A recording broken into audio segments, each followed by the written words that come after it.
Hayu-hayu congieun angeun nangka.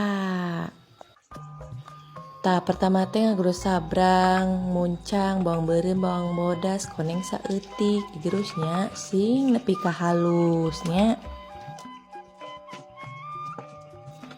Digerus nepi ka halus kieu nya.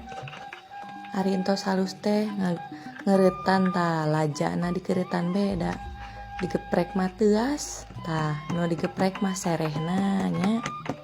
Rintos teh tinggal dianukeun bumbuna di minyak nu panas gitu kosreng anukeun lajana anukeun salam serehna nya dikosreng-kosreng gitu kada bisina geheng.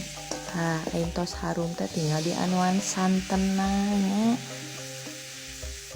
Tos dianuan santen teh tinggal dianuan cai saeutik-saeutiknya sesuai selera we eta mah. Dianuan bumbuna, dianuan ladaku, masako saeutik, jeung micin saeutik. Dianuan gula beureum be. Diaduk-aduk.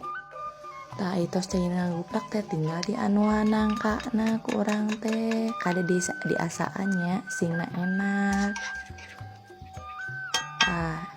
Tos biasaan teh enak pan teu gitu.